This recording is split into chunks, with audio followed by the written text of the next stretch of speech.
विद्यार्थी मित्रो, मागील तासाला आपण अर्थशास्त्र या विषयाचा थोडक्यात परिचय करून घेतलेला आहे. यामध्ये अर्थशास्त्र या विषयाबद्दल माहिती, 11वीचं अर्थशास्त्र याच्या अभ्यासक्रमाची माहिती आणि 11वीचं मूल्यमापन या संदर्भात आपण माहिती पाहिलेली आहे. आज आपण 11वीचं अर्थशास्त्र यामधील पहिलं प्रकरण अर्थशास्त्रातील मूलभूत संकल्पना याचा अभ्यास करणार आहोत. अर्थशास्त्रामध्ये अशा अनेक संकल्पना आहेत की त्या दैनंदिन जीवनामध्ये आपण वापरत असतो आणि त्यामुळे या संकल्पनांची माहिती असणं आपल्याला आवश्यक आहे आणि ती माहिती व्हावी त्यासाठीच आपल्याला यामध्ये विविध प्रकारच्या संकल्पना आहेत त्या अभ्यासासाठी दिलेल्या आहेत.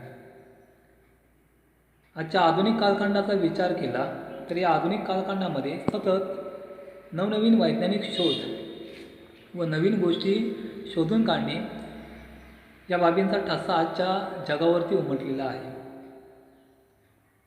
आज जर जगामध्ये आपण पाहिलं तर सतत नवनवीन शोध लावले जातात आणि नवीन संशोधन कार्य करून नवनवीन वस्तूंची निर्मिती केली जाते आणि या वस्तू देशातील लोकांना, जगातील लोकांना उपभोगण्यासाठी उपलब्ध करून दिल्या जातात.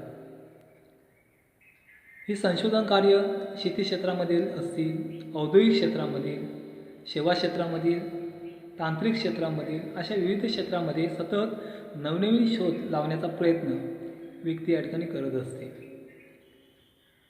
आता हे संशोधन कार्य करत असताना व्यक्तीला शास्त्रशुद्ध पद्धतीने ते संशोधन कार्य करावे लागते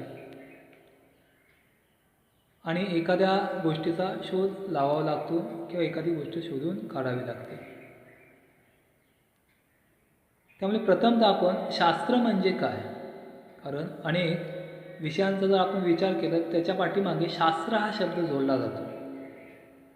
जसं की समाजशास्त्र, नागरिकशास्त्र, अर्थशास्त्र, राज्यशास्त्र, रसायनशास्त्र, भौतिकशास्त्र अशा प्रत्येक विषयाच्या पाठीमागे शास्त्र हा शब्द जोडला जातो.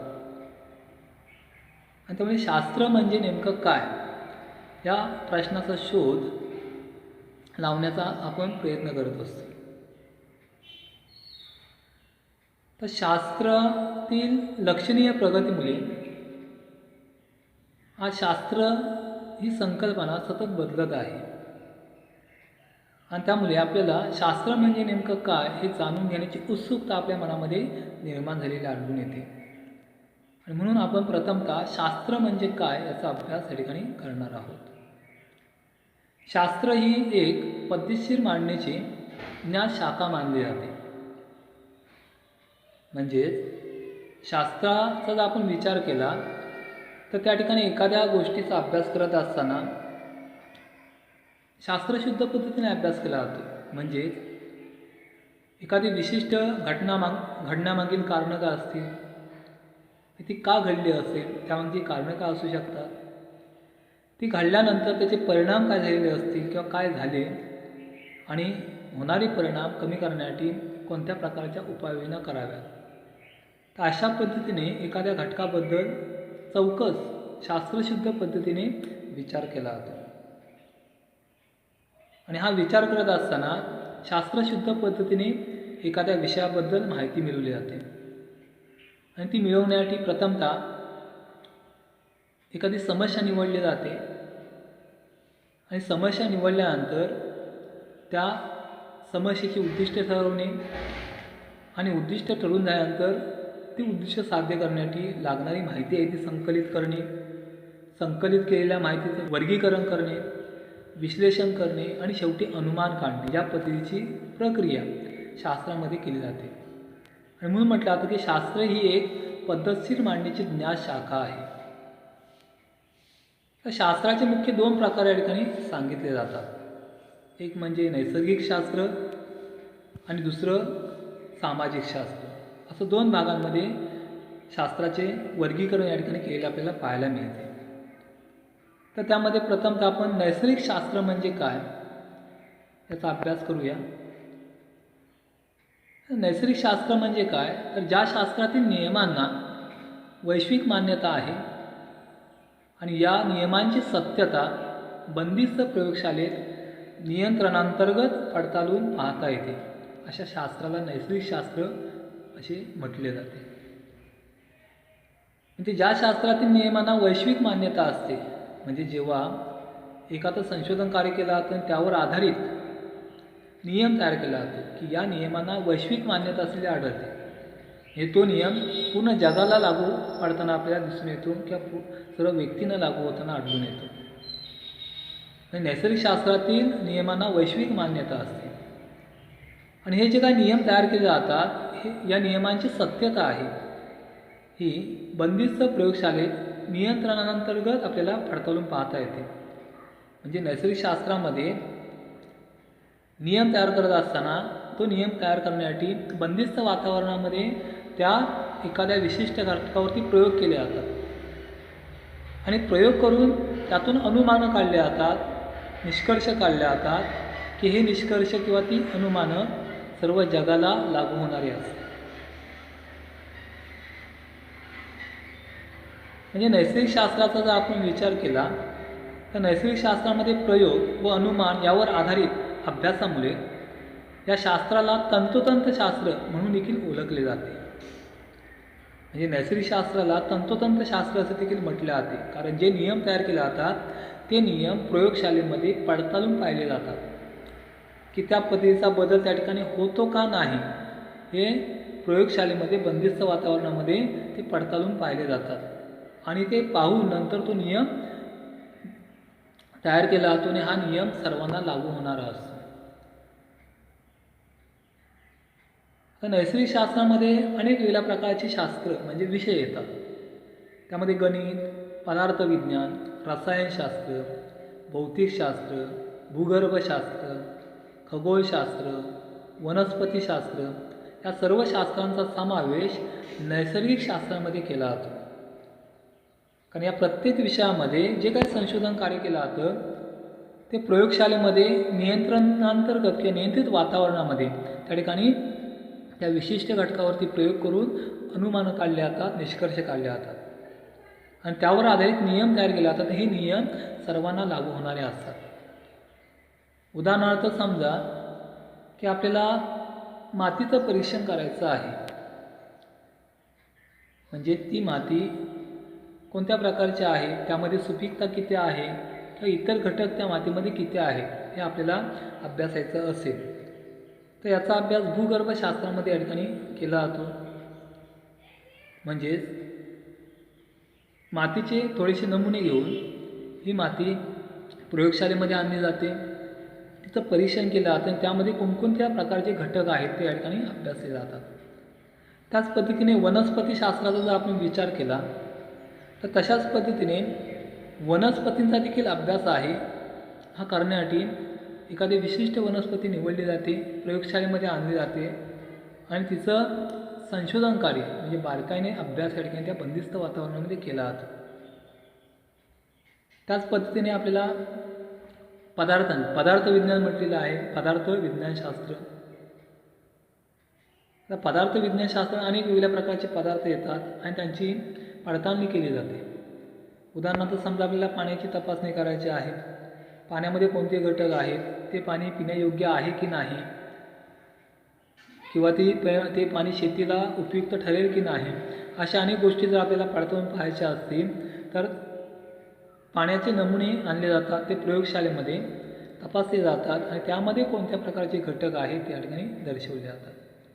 तर अशा पद्धतीने या प्रत्येक शास्त्रामध्ये मग यामध्ये गणित असेल, पदार्थविज्ञान, रसायनशास्त्र, भौतिकशास्त्र, भूगर्भशास्त्र, खगोलशास्त्र, वनस्पतीशास्त्र या सर्व शास्त्रांमध्ये या पद्धतीने प्रयोगशाळेमध्ये प्रयोग करून विविध प्रकारचे नियम या ठिकाणी तयार केले जातात. त्यांना आपण नैसर्गिक शास्त्र असं म्हणतो. हे थोडक्यात नैसर्गिक शास्त्र म्हणजे काय तर ज्या शास्त्रातील नियमांना वैश्विक मान्यता आहे आणि या नियमांची सत्यता बंदिस्त प्रयोगशाळेत आणि नियंत्रणांतर्गत पडताळून पाहता येते अशा शास्त्राला काय म्हटलं जातं, नैसर्गिक शास्त्र असं या ठिकाणी म्हटले जाते. त्यानंतर शास्त्राचा दुसरा प्रकार आहे सामाजिक शास्त्र. तर सामाजिक शास्त्राला वर्तणूकशास्त्र किंवा अमूर्त शास्त्र असं देखील या ठिकाणी म्हटले जाते. तर सामाजिक शास्त्राला वर्तणूक शास्त्र का म्हटले जाते? कारण सामाजिक शास्त्रांमध्ये मानवाच्या वर्तनाचा अभ्यास केला जातो आणि म्हणून त्याला वर्तणूक शास्त्र किंवा अमूर्त शास्त्र असे देखील संबोधले जाते. या शास्त्रात मानवी वर्तणुकीच्या कोणत्या ना कोणत्या पैलूचा अभ्यास केला जातो. मानवाचं वर्तन हे प्रत्येक व्यक्तीनुसार बदलणारं असतं, प्रत्येक घटकानुसार बदलणारं असतं. तर या मानवी वर्तणुकीचा अभ्यास आहे, वेगवेगळ्या प्रकारची वर्तणूक आहे, ती वेगवेगळ्या विषयांमध्ये या ठिकाणी अभ्यासली जाते. त्याला आपण सामाजिक शास्त्र असं या ठिकाणी म्हणतो. तर उदाहरणार्थ सांगायचे झाले तर मानसशास्त्र. तर मानसशास्त्र या विषयामध्ये मानवी मनाच्या वर्तणुकीशी संबंधित घटकांचा अभ्यास केला जातो किंवा त्याचं ज्ञान हे मानसशास्त्र देते. आता प्रत्येक व्यक्तीची मानसिक स्थिती ही वेगवेगळी असते आणि वेगवेगळी असल्या कारणाने ती व्यक्ती त्या पद्धतीचं वर्तन का करते. काही व्यक्ती सतत हसणारे असतात, काही व्यक्ती गंभीर असतात, तर काही व्यक्ती चंचल असतात. तर थोडक्यात त्यांची ती वर्तणूक आहे ती मानसिक अवस्थेवरती अवलंबून असते. एखादी समजा दुःखद घटना घडली तर आपल्याला नाराजी येते, म्हणजे आपली मनस्थिती बदलते आणि नाराजी येते, नैराश्य येतं. एखादी आनंददायी घटना जर आपल्या जीवनामध्ये घडली तर आपल्या चेहऱ्यावरती हसू येतं, आपल्याला आनंद वाटतो. म्हणजे मानवाची मानसिक स्थिती आहे ती सतत बदलणारी आहे आणि त्यामुळे या मानसिक स्थितीचा अभ्यास किंवा मानवाच्या मानसिक वर्तनाचा अभ्यास मानसशास्त्र या विषयामध्ये केला जातो. त्यानंतर समाजशास्त्र. या समाजशास्त्र या विषयाचा जर आपण विचार केला तर यामध्ये मानवी समूहातील एक घटक असून त्या संदर्भाने त्याच्या सामाजिक घटकांबाबत ज्ञान देते. म्हणजे समाजशास्त्रामध्ये माणूस समाजामध्ये कोणत्या प्रकारचं वर्तन करतो आणि तो तसं वर्तन का करतो या बाबींचा अभ्यास करण्याचं काम सामाजिक शास्त्रामध्ये केलं जाते, म्हणजे समाजशास्त्रामध्ये केलं जातं. समाजामध्ये वावरत असताना प्रत्येक व्यक्तीचं वर्तन हे भिन्न असलेलं आपल्याला पाहायला मिळतं. समाजामध्ये अनेक वर्तणुकीचे व्यक्ती आपल्याला पाहायला मिळतात. काही व्यक्ती या सहकार्य करणारे असतात किंवा काही व्यक्तींना एखाद्या व्यक्तीचं काही वाईट घडलं तर त्याचं दुःख वाटणारं असतं आणि दुःख वाटून त्या व्यक्ती त्यांना सहकार्य करतात, मदत करतात. तर काही व्यक्ती निष्ठुर असतात, त्यांना कोणाचंही काही घडलं तरी काही त्याचं दुःख वाटत नाही. त्याच पद्धतीने काही व्यक्तींना एखाद्यावरती अन्याय झाला तर त्याचा त्रास होतो आणि त्यामुळे त्या व्यक्ती मग त्या अन्यायाविरुद्ध लढण्यासाठी प्रयत्न करतात. अशा अनेक प्रवृत्तीच्या व्यक्ती समाजामध्ये आपल्याला असलेल्या आढळून येतात आणि या समाजामध्ये वावरत असताना त्या व्यक्ती कोणकोणत्या प्रकारचं वर्तन करतात आणि तसं वर्तन का करतात या बाबींचा अभ्यास समाजशास्त्रामध्ये केला जातो.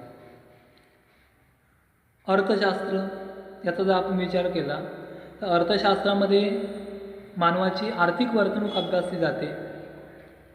प्रत्येक आर्थिक क्रिया करत असताना मानवाच्या वर्तणुकीमध्ये बदल झालेले आपल्याला पाहायला मिळतात आणि ते तसे बदल का होतात याबद्दलचा अभ्यास अर्थशास्त्रामध्ये केला जातो. उदाहरणार्थ सांगायचं झालं तर एखादी व्यक्ती एखाद्या वस्तूचा उपभोग घेत असताना त्या वस्तूची नगसंख्या आहे ती उपभोगताना कमी कमी करत नेते. ती कमी कमी का करत नेते, ती वाढवत का नेत नाही, तर या बाबींचा अभ्यास या ठिकाणी अर्थशास्त्रामध्ये केला जातो. किंवा एखादी व्यक्ती जेव्हा एखाद्या वस्तूची खरेदी करत असते तेव्हा ती खरेदी करत असताना त्याचं वर्तन या ठिकाणी बदललेलं आपल्याला पाहायला मिळतं की ती व्यक्ती त्या वस्तूची खरेदी करताना ती वस्तू आपल्याला कमी किमतीमध्ये कशी मिळेल आणि दर्जेदार वस्तू कशी मिळेल या दृष्टिकोनातून प्रयत्न करत असते.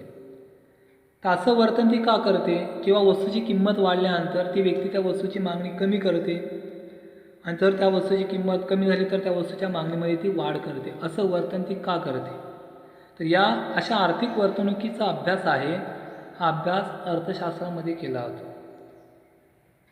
त्यानंतर नागरिकशास्त्राचा जर आपण विचार केला तर नागरिकशास्त्रामध्ये देखील मानवी वर्तणुकीचाच अभ्यास केला जातो. मात्र नागरिकशास्त्रामध्ये मानवाच्या देशातील एक नागरिक म्हणून त्याचं वर्तन कसं असावं, देशाचा एक नागरिक म्हणून त्याची कर्तव्य कोणती आहेत, देशाचा नागरिक म्हणून त्याची भूमिका कशी असली पाहिजे, या अशा अनेक बाबींचा अभ्यास नागरिकशास्त्रामध्ये केला जातो. त्यानंतर राज्यशास्त्राचा जर आपण विचार केला तर राज्यशास्त्रामध्ये व्यक्तीची राजकीय वर्तणूक आहे ही अभ्यासली जाते. म्हणजेच ती व्यक्ती राजकीय क्षेत्रामध्ये उतरल्यानंतर कशा पद्धतीचं वर्तन करते, लोकांना संघटित कशी करते, लोकांना आपल्या बाजूने वळवण्याचा प्रयत्न कसा करते, अशा अनेक बाबी आहेत राजकीय क्षेत्रासंदर्भात. तर त्याचा अभ्यास राज्यशास्त्रामध्ये या ठिकाणी केला जातो. तर अशा पद्धतीने ही सर्व सामाजिक शास्त्र आहेत. यामध्ये समाजशास्त्र, नागरिकशास्त्र, अर्थशास्त्र, राज्यशास्त्र या सर्व विषयांचा समावेश सामाजिक शास्त्रांमध्ये या ठिकाणी केला जातो. कारण या सर्व विषयांमध्ये मानवाच्या वर्तणुकीचा अभ्यास केला जातो आणि प्रत्येक विषयामध्ये मानवाची वेगवेगळी वर्तणूक आहे ती अभ्यासली जाते. तर मानवी वर्तणुकीचा अभ्यास करत असताना मानवाची वर्तणूक बंदिस्त प्रयोगशाळेमध्ये तपासून पाहता येत नाही. कारण मानव हा जिवंत व्यक्ती आहे, त्याला भावभावना आहेत, आचार विचार आहेत आणि त्यामुळे अशा बंदिस्त वातावरणामध्ये त्याच्यावरती प्रयोग करून तो कशा पद्धतीने वर्तन करू शकतो किंवा करतो याचा आपल्याला अभ्यास करता येत नाही. तसेच ती नियंत्रित पद्धतीने अभ्यासता येत नाही. म्हणजेच एखाद्या व्यक्तीवरती नियंत्रण करून म्हणजे त्याला बंदिस्त करून त्याच्यावरती नियंत्रण ठेवून त्याचा अभ्यास करणं शक्य होत नाही. कारण व्यक्ती ही सजीव आहे, मानव हा सजीव प्राणी आहे, त्याला भावभावना असतात, त्याला आचार विचार असतात आणि त्यामुळे त्याच्या वर्तणुकीचा अभ्यास आपल्याला बंदिस्त वातावरणामध्ये नियंत्रित पद्धतीने करणं शक्य होत नाही. आणि म्हणून मानवी वर्तणुकीचा अभ्यास करण्यासाठी आपल्याला समाजामध्ये उतरावे लागते. समाजामध्ये उतरून प्रत्येक व्यक्ती कशा पद्धतीचं वर्तन करते त्याचं निरीक्षण करावे लागते आणि ती निरीक्षणं नोंदवून आपल्याला सर्वसाधारण नियम त्या संदर्भात तयार करता येतात किंवा सर्वसाधारण नियम तयार केले जातात. आणि हे सर्वसाधारण जे नियम तयार केले जातात या नियमांना वैश्विक मान्यता नसते. कारण एखाद्या व्यक्तीची वर्तणूक ज्या पद्धतीची आहे त्याच पद्धतीची वर्तणूक दुसऱ्या व्यक्तीची असेलच असं नाही. कारण प्रत्येक व्यक्तीचा स्वभाव हा भिन्न असतो, साहजिकच त्यामुळे त्याच्या वर्तनामध्ये देखील बदल झालेले आढळून येतात. असे असले तरी सामाजिक शास्त्रातील नियम आहेत, या नियमांमध्ये मानवी प्रवृत्तीच्या संदर्भाने केलेली सर्वसाधारण विधाने त्या ठिकाणी केलेली असतात. म्हणजे नियम तयार करत असताना मानवाची प्रवृत्ती कशी बदलते किंवा कशा पद्धतीची असू शकते या संदर्भात सर्वसाधारण विधान केली जातात. ही विधानं साधारणतः लोकांना लागू होऊ शकतात, मात्र प्रत्येक व्यक्तीला लागू होतीलच असे नाही. तर अशा पद्धतीने शास्त्र या शास्त्राचे मुख्य 2 प्रकार केले जातात. एक म्हणजे नैसर्गिक शास्त्र आणि सामाजिक शास्त्र.